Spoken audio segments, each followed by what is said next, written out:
Last video में मैंने share किया था कि किस तरीके से मैंने अपना हॉस्पिटल बैग पैक कर लिया है। हम अपने सेकंड बेबी की डिलीवरी के लिए तैयार हैं। लेकिन इस बैग में फिलहाल मेरे कपड़े हैं और आज मैं अपने बेबी के लिए क्या क्या पैक कर रही हूँ हॉस्पिटल के लिए वो शेयर करूंगी। अभी देखो, क्योंकि ये मेरी सेकंड प्रेगनेंसी है तो पोस्ट प्रेगनेंसी से मुझे काफी एक्सपीरियंस हो गया है। लास्ट टाइम अपने फर्स्ट बेबी के लिए मैंने बहुत सारी चीजें मंगवा ली थी एंड पैक कर ली थी। एक एक दिन में 100 पार्सल्स मेरे घर आते थे।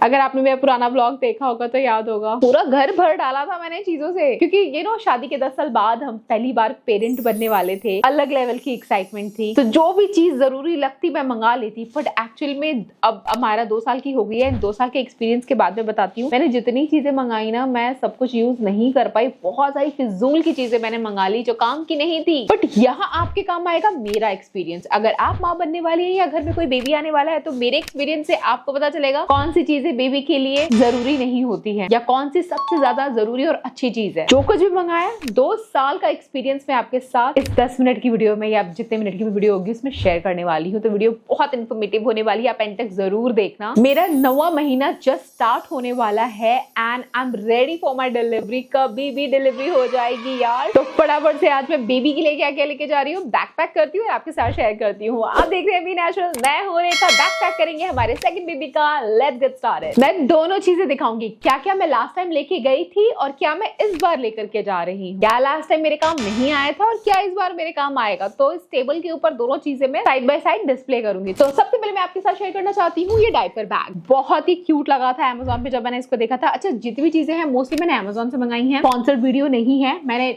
जनरली देखा, मंगाया, कुछ पसंद आया, कुछ नहीं आया एंड सब कुछ मैंने अपने पैसों से खरीदा। ठीक है, so I am not promoting anything, but जो चीज अच्छी है तो वो अच्छी है ही, तो मैं तो जेन्युइनली तारीफ करूंगी। सो ये बैग देखो, इतना क्यूट है। आप यहाँ फोन रख सकते हो, बहुत सारे कंपार्टमेंट हैं, फोन चार्ज करने का भी इसमें दे रखा है, बॉटल्स वगैरह रखने के लिए हैं। लेकिन इस बैग को ना ऐसे कैरी करना होता है और ऐसे बैग को कैरी करना एंड बेबी को भी कैरी करना ना थोड़ा डिफिकल्ट होता है। और ये बैग काफी छोटा है तो सारा बेबी का सामान इसमें नहीं आ पाता है। तो मैं सच बताऊं, मैंने सिर्फ इसको एक बार यूज किया था, उसके बाद मैंने इसे कभी यूज नहीं किया। अगर किसी को ये चीजें चाहिए तो मुझे कमेंट कर देना। So this time I am not going to take this diaper bag. और आप भी मत लो, ऐसे डायपर बैग इससे काम नहीं आते हैं। तो मैंने अपने फर्स्ट बेबी के टाइम मोस्टली ये वाला डायपर बैग यूज किया था। देखने में बहुत सुंदर लगता है, अगेन बहुत सारे compartments and perfect diaper bag था ये। लेकिन बहुत जल्दी विद इन 1 ईयर इसने अपना दम तोड़ दिया। इस डायपर बैग की पूरी स्किन निकल गई यार, पूरा कटा फटा हो गया और हालत खराब हो गई। तो इसका कपड़े का मटेरियल सही नहीं लगा मुझे, तो मैं रिग्रेट कर रही हूँ इसको बाय करने के बाद। एंड आई हाईली रेकमेंड कि इस तरीके का डायपर बैग ना ही लो यार, 1 साल के अंदर ये खराब हो गया, इतना महंगा बैग। तो अब मैंने मेरे सेकंड बेबी के लिए ये वाला डायपर बैग मंगाया है जो कि कपड़े का है एंड ये बहुत प्रॉमिसिंग लग रहा है। इसके अंदर अगेन बहुत सारे कंपार्टमेंट्स हैं, काफी स्ट्रॉन्ग एंड अच्छा फैब्रिक है इसका। बाकी उसको 1 साल बाद मैं रिव्यू कर रही हूँ तो वो खराब निकला। अब ये 1 साल में अच्छा निकलेगा या खराब मुझे नहीं पता, बट फिलहाल मुझे इसकी क्वालिटी काफी अच्छी लग रही है। सो चलो इसको यूज करते हैं and then I share my experience with this. So इस बार मैं इस डायपर बैग के अंदर अपने बेबी से रिलेटेड सारा सामान लेके जाऊंगी। क्या क्या रखूंगी इसके अंदर अभी शेयर करती हूँ। ये नेक्स्ट है बेबी स्लीपिंग बैग या फिर कैरी नेस्ट भी आप इसको बोल सकते हो। और इसी के अंदर हम अपनी प्यारी अमारा को लेके आए थे एंड ये काम का है। जब भी हम कहीं बाहर जाते थे, जब हमारा छोटी थी ना न्यूबॉर्न, हम इसी के अंदर लेके जाते थे तो उसको बहुत काफी सॉफ्ट एंड कोजी फील होता था। तो अगर आप ट्रैवल कर रहे हो तो बच्चे को इसमें कैरी कर लो, अदरवाइज जस्ट ओपन इट। ये देखो ऐसे खुल गया एंड यहाँ से जिप खोली, ये पूरा बेबी का बेड भी बन जाता है। बहुत ही ब्यूटीफुल कलर एंड बहुत अफोर्डेबल है ये। तो ये तो डेफिनेटली मैं लेके जाऊंगी इस बार भी। सेकंड बेबी को भी इसमें लेके आएंगे। वाओ यार, मेरी फैमिली पहले 2 से 3, अब 3 से 4 होने वाली है। अब तक लाइफ इनकम्प्लीट थी, अब जो भी बेबी आएगा, गर्ल होगी या बॉय, वो हमारी लाइफ को पूरी तरीके से कंप्लीट कर देगा। फैमिली पैकेज बन जाएगा, हमारा को एक भाई बहन मिल जाएगा और हमारे 2 बच्चे। आई डोंट नो मैं दोनों को एक साथ कैसे मैनेज करूंगी, क्योंकि हमारा थोड़ी छोटी ही है, टॉडलर है। मुझे बहुत सारे लोग बोलते हैं कितनी जल्दी दूसरा बेबी क्यों प्लान किया। बायोलॉजिकल क्लॉक के बारे में सुना है आपने? हर किसी की अलग स्टोरी होती है, मैं किसी और वीडियो में एक्सप्लेन करूंगी। नेक्स्ट है ये बेबी ब्लैंकेट। लास्ट टाइम भी मैं बेबी का ब्लैंकेट लेके गई थी, बट मुझे नहीं लगा कि मैं उतना यूज कर पाई, क्योंकि बेबी को ऑलरेडी वो हॉस्पिटल में नर्सेस स्वॉडल करके रखती हैं एंड हमने बेबी को इसी में रखा हुआ था, तो उतनी जरूरत पड़ी नहीं थी। और वहां भी ब्लैंकेट वो वो प्रोवाइड करा रहे थे, but still to be on safer side में रख लेती हूँ अगर जरूरत पड़ गई मुझे तो। बहुत सॉफ्ट, बहुत अच्छा छोटा सा ब्लैंकेट। अच्छा, ये लास्ट टाइम अमायरा के लिए मैंने मंगाया था, एक बार भी यूज नहीं कर पाई, बट इस बार यूज करूंगी मैं। तो ये अमायरा के होने के बाद हमने लिया था लिटिल प्रिंसेस। अब प्रिंस भी आएगा छोटा तो भी मैं इसको यूज कर लूंगी। अगेन इसका जिप खोलो तो ये बेड बन जाएगा। नहीं, बेड नहीं बनेगा। ओके, सिर्फ इतनी ही जिप खुलेगी, अंदर बेबी को डाल दो, सुला दो पैक करके, क्योंकि बच्चे पेट में जब होते हैं ना माँ के, पैक्ड होके रहते हैं, तो उनको ऐसे रहना अच्छा और कंफर्टेबल लगता है। उनको लगता है अभी जहाँ वो थे वही वो है, अलग सा नहीं लगता। इसीलिए बच्चों को एकदम टाइट टाइट स्वॉडल करते हैं, नहीं तो लोगों को देख के लगता है हाय कैसे माँ बाप है। हमारे के टाइम जब हम उसको स्वॉडल करते थे बड़ा कमेंट आता था, ऐसे क्यों बच्चों को पैक कर रखा है। डॉक्टर एंड नर्सेस बोलते हैं कि उनको पैक करो, क्योंकि पेट में भी वो पैक्ड होके ही रहते हैं। तो न्यू बॉर्न बेबी को करते हैं धीरे धीरे, फिर स्वॉडल नहीं करते। तो ये तो लेके नहीं जा रही मैं, लेकिन आई वॉज जस्ट शोइंग कि ये बहुत सही है ये भी। अब ये है कुछ बेबी एसेंशियल जो बहुत जरूरी है, जैसे कि बेबी का पिलो। ये राई का पिलो है, कहते हैं इससे बच्चे की हेड शेप प्रॉपर रहती है। सो ये लेना जरूरी है, लेकिन हॉस्पिटल बैग में मैं इसको नहीं लेके जाऊंगी, बट ये बहुत काम की चीज है। बहुत सारे हैंकीज बेबी के लिए, क्योंकि दूध पीने के बाद कभी वो स्पिट भी कर देते हैं, तो उसको क्लीन करने के लिए सो कुछ हैंकी रख लेती हूँ। कुछ एक्स्ट्रा है, बहुत सारा बिब भी मैंने रखा है। अगेन दूध पीते टाइम अगर निकलता है तो कपड़े गीले ना हो, तो कुछ बिब भी रख लेती हूँ मैं। ये कुछ एक्स्ट्रा है। एंड बहुत सारे लंगोट अमायरा के मैंने संभाल के रखे हैं, और इस बार सारे लंगोट काम आएंगे। सो आई थिंक इतने लंगोट काफी होंगे। ये कुछ एक्स्ट्रा है। ये एक मैं अपने लिए रख लेती हूँ। ये है निप्पल शील्ड। तो ये उस टाइम मुझे इसकी बहुत जरूरत पड़ रही थी, क्योंकि डिलीवरी के बाद सोर निप्पल की प्रॉब्लम हो गई थी मेरी फर्स्ट प्रेगनेंसी में। मुझे लगता नहीं है कि सेकंड प्रेगनेंसी में ये प्रॉब्लम होगी, but to be on safer side रख लेती हूँ, ज्यादा जगह नहीं लेगा। तो अगर सोर निप्पल हो गए, मेरे को पेन हो रहा है निप्पल्स के ऊपर, तो ये स्टिक कर दूंगी निप्पल पे, एंड देन बेबी अगर लैच करेगा तो मैं कंफर्टेबल रहूंगी। तो this is very important, I keep this.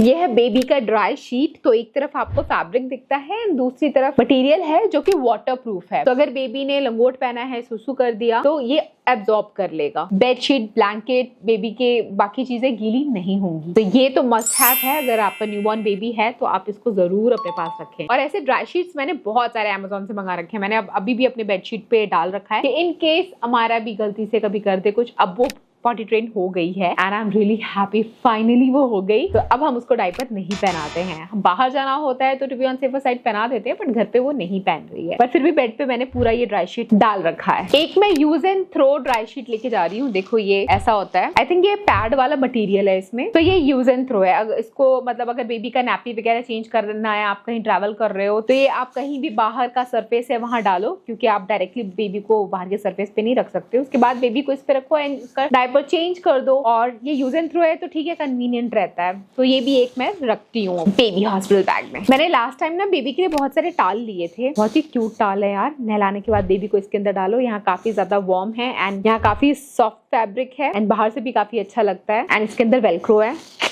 नहलाने के बाद बेबी को इसके अंदर फिट कर दो। बच्चे बड़े क्यूट लगते हैं ऐसे टाल में। तो ये यूजफुल तो है, लेकिन ये हॉस्पिटल में ले जाने की मुझे जरूरत नहीं है, तो नहीं लेके जा रही मैं। ऐसे मैंने बहुत सारी लेके गई थी, बट बच्चे को नहलाना ही नहीं होता है 15 दिन, तो ये बेबी टाल की जरूरत नहीं है। एक ऐसा भी बेबी टाल मैंने लिया था, ये देखो कॉटन का है। ये बहुत सही है। ये बेबी टाल का भी काम करता है, एंड बेबी को इसके अंदर आप रैप करके भी लेके जा सकते हो, कैरी करके। तो ये अच्छा है, I can use this। And baby को स्वॉडल करने के लिए ये कपड़ा है, बहुत सॉफ्ट है, दुपट्टे जैसा देखने में लगता है, बट एक्चुअली में इससे इस तरीके से बेबी को स्वॉडल करते हैं। ये नई चीज है, पहले ये सब चोचले नहीं हुआ करते थे। Amazon से मैंने बेबी गद्दी भी मंगाई है।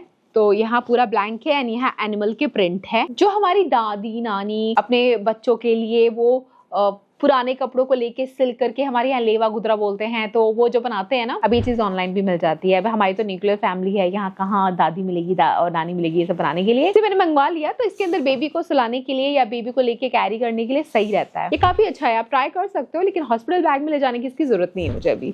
अच्छा, एक बात का ध्यान रखना, मुझे तो किसी ने बताया नहीं था, एक्सपीरियंस से ये सब चीजें समझ में आती है। तो पहले हमने डायपर नॉर्मल वाले ले लिए थे, लेकिन वो सही नहीं थे। जब भी न्यूबॉर्न बेबी होता है ना, उसको टेप स्टाइल डायपर आप दिया करो, जो इस तरीके का डायपर होता है, ठीक है। इसके अंदर ना ये टेप लगा होता है, ये टेप है, ऐसे खुला है ये पूरा। अदरवाइज बेसिक डायपर कुछ ऐसे होते हैं, न्यूबॉर्न बेबी डायपर अलग होते हैं। एंड अगर वैसे तो लंगोट बच्चे के लिए बेस्ट होता है, लेकिन अगर आप डायपर यूज कर रहे हो तो मेक श्योर कि आप हर 1 घंटे आधे घंटे बाद चेक करते रहो कि बेबी ने सुसु पॉटी तो नहीं कर दिया। वैसे कई डायपर्स ऐसे होते हैं जिसके अंदर ना अगर बेबी सुसु कर देता है तो ये जो येलो लाइन होती है ये कन्वर्ट होकर ब्लू लाइन हो जाती है। मैंने हमारे के टाइम भी आपको दिखाया था, तो उससे पता चल जाता है कि बेबी ने सुसु पॉटी कर दिया है, गीला हो गया डायपर, तो फटाफट से चेंज कर दो। क्योंकि अगर बेबी ने एक डायपर 1 या 2 घंटे से ज्यादा देर पहना, उसने सुसु पॉटी कर रखा है और बच्चा उसी गीले डायपर में पड़ा हुआ है, तो उसको रैशेज हो सकते हैं, बेबी को बहुत प्रॉब्लम होगी, बहुत इरिटेट हो जाएगा बच्चा, फिर रोता ही रहेगा सारा टाइम, फिर घर वाले सारे परेशान हो जाएंगे बच्चा क्यों रो रहा है। तो या तो लंगोट पहनाओ या डायपर पहना रहे हो तो डायपर बुरा नहीं है जब तक आप ध्यान नहीं रखते कि गीला हो गया है तो चेंज करो। और बेबी को फ्री स्किन टाइम देना भी बहुत जरूरी है, मतलब कुछ मत पहनाओ, थोड़ी देर दिन में उसको आधा घंटा ऐसे ही रहने दो, मतलब ना लंगोट पहनाओ ना डायपर पहनाओ। तो एक टेप स्टाइल वाला diaper is very very important. हाँ, तो ये तो डेफिनेटली मैं लेके जाऊंगी बहुत सारे। अब बच्चे को खिलाने पिलाने के लिए वैसे तो माँ का ब्रेस्ट मिल्क ही काफी होता है, लेकिन कभी कभी मिल्क प्रोडक्शन अच्छा होता नहीं है तो पाउडर मिल्क दिया जाता है। तो ऐसे में आप बॉटल की जगह कटोरी यूज करो तो ज्यादा बेटर रहेगा। एंड ऐसी कटोरी जिसके अंदर एजेस शार्प ना हो, ठीक है, एजेस शार्प नहीं होने चाहिए तो बच्चे को लग सकती है।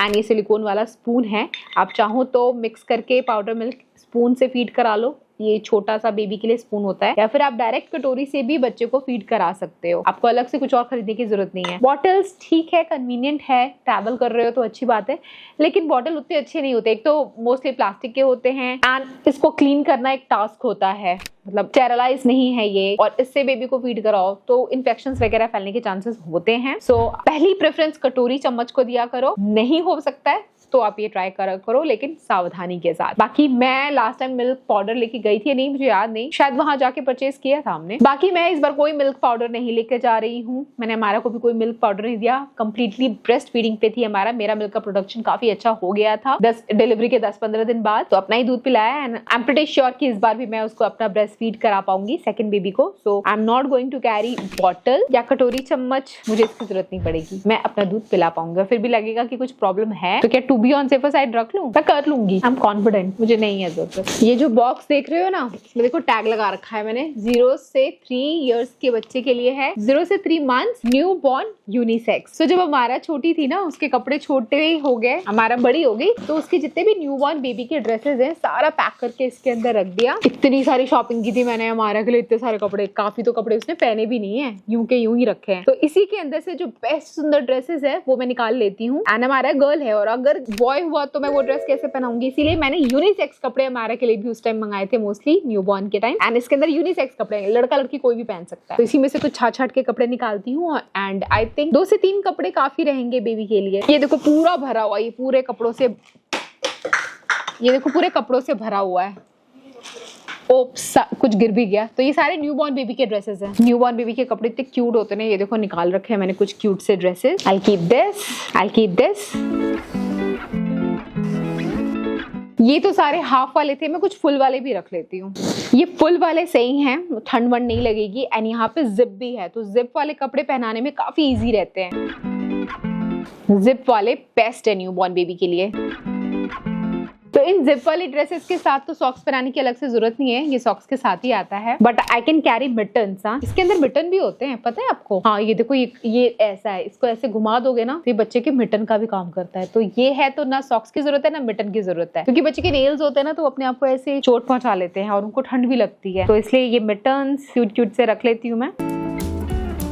एंड कुछ सॉक्स भी रख लेती हूँ। बेबी अगर पॉटी कर दे तो उसके लिए आई am carrying wait wipe. But देखो, वेट वाइप से भी बच्चे को केमिकल रिएक्शंस हो सकते हैं, क्योंकि केमिकल होता है। कितना भी बोले कि 99% वाटर ही डाला है, तो अगर आपने 99% वाटर ही डाला है तो मैं तो प्रेफर करती हूँ कि कॉटन का कपड़ा लो, उसे गीला करो एंड उसी से बच्चे की बॉडी को पोंछ दो, तो ये इससे बच्चे को रैशेस नहीं होते हैं। So I am carrying both. Use मैं कॉटन का कपड़ा ही करना प्रेफर करूंगी। आपको याद है लास्ट टाइम मैंने ये कार सीट भी मंगाई थी, बेबी कार सीट। मैंने बहुत सारी फॉरनर्स की वीडियोस देखी थी जहाँ पे वो अपना बेबी नेस्ट प्रिपेयर करते हैं, तो कार सीट के बारे में बोलते हैं कि उनके वहां तो बहुत कंपल्सरी होता है कि बच्चे को गोदी में नहीं लेना है, कार सीट पे बैठाना है, क्योंकि वो सेफ होता है। एंड एक्चुअली में बेबी को कार सीट पे बैठाना is the safest thing. But हम भारतीय लोग ना अपने बच्चे को कलेजे से लगा के रखना पसंद करते हैं। सच्ची बता रही हूँ, इस कार सीट को हार्डली एक बार भी यूज नहीं किया होगा, तो मुझे तो याद ही नहीं आ रहा है, कभी यूज नहीं किया यार इस कार सीट को। कितने महंगा हमने खरीदा था, वेस्ट हो गया हमारे लिए। हमें हमेशा अपने बच्चे को कलेजे से लगा के लेके जाते हैं। और वैसे भी हमारा हॉस्पिटल 2 किलोमीटर दूर ही है, ज्यादा दूर नहीं है। एंड मैंने यूज नहीं किया इसको। करना चाहिए पर मैंने नहीं किया। मैंने नहीं किया तो मैं इस बार नहीं लेके जा रही हूँ। आप बताना, आप यूज करते हो कार सीट बेबी के लिए? आई थिंक जितना मुझे याद आ रहा है, जितनी मेरी समझ है उसके हिसाब से ये सारा सामान बेबी के लिए परफेक्ट रहेगा हॉस्पिटल ले जाने के लिए। और ये सारी चीजें जो मैं लास्ट टाइम लेके गई थी, इस बार मुझे इसकी जरूरत नहीं है, तो हटा देते हैं। अच्छा, एक क्लास चीज दिखाती हूँ। ये हॉस्पिटल में तो नहीं लेके जाऊंगी, बट घर में ये बहुत काम आ सकता है। अगर आपके पास न्यू बॉर्न बेबी है तो न्यू बॉर्न बेबी से रिलेटेड चीजें आपको रखने के लिए ये चाहिए होता है, क्योंकि कभी बेबी बेडरूम में है, कभी लिविंग रूम में है, कभी कहीं है, तो हर जगह उसका सामान होना चाहिए, है ना। तो इसको उठा के कैरी कर सकते हो इजीली। तो इसके अंदर आप डायपर्स डाल दो या लंगोट डाल दो, इसके अंदर बिब डाल दो, हैंकी या वेट वाइप्स, एंड यहाँ पे उसके स्किन केयर, कंघी, लोशन, ये सारी चीजें आप डाल सकते हो। एंड हमारे के टाइम मैंने इसको काफी अच्छे से यूज किया था और अभी भी मेरे बहुत काम आने वाला है। So this is very essential for baby, but hospital में ले जाने की जरूरत नहीं है मुझे। वहाँ ये जो बेबी का डायपर बैग है ना, तो ये सारी चीजें मैं लेके जाऊंगी हॉस्पिटल में। एंड ये जो डायपर बैग है इसमें भर लूंगी। अभी थोड़ी बहुत चीजें हैं इसके अंदर हमारा के लिए जो यूज कर रहे हैं, तो इसके अंदर सारी चीजें आ जाएंगी। पता है क्या, यहाँ फ्रंट ओपनिंग में देखो, अगर आप बेबी के लिए कुछ फूड प्रिपेयर करके रखते हो ना, तो यहाँ सिल्वर फॉइल लगा हुआ है, तो वो खाना गर्म ही रहता है, बहुत सही है। यहाँ अगेन यहाँ जिप मिल जाती है, हैंकी वगैरह या कुछ डायपर रखने के लिए। यहाँ बॉटल्स रख सकते हैं एंड यहाँ पे वाइप्स वगैरह रख सकते हैं। एक वाइप निकालो तो दूसरा निकलने के लिए रेडी हो जाएगा, तो ये काफी कन्वीनियंट है। यहाँ से कुछ भी निकालना हो आपको। देन ये देखो, इसके अंदर इतनी सारे कंपार्टमेंट्स हैं, बॉटल्स, हैंकी, जिप, ये बहुत स्पेशियस है यार, ये तो मस्ट हैव है। तो इसके अंदर बेबी से रिलेटेड मैं सारा सामान रख करके ले जाऊंगी हॉस्पिटल। चलो अब इन सारी चीजों को पैक करते हैं।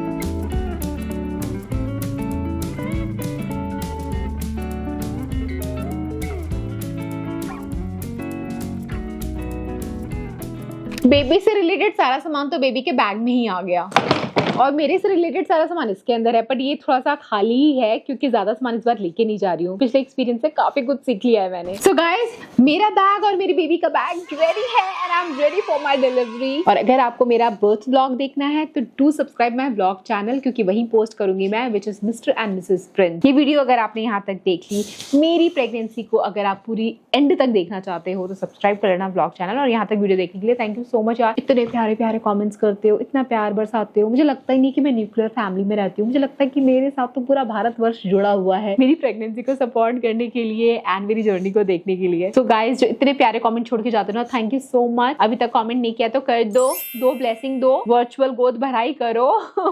मांगना पड़ रहा है आपसे ब्लेसिंग। आपको खुद होना चाहिए कि अगर रेखा प्रेग्नेंट है तो हम उसके लिए बेस्ट विशेस कर दे, और जिसने ब्लेसिंग दे दी है अब तक उसके लिए मेरी बेबी की तरफ से एंड मेरी तरफ से धन्यवाद। Bye guys.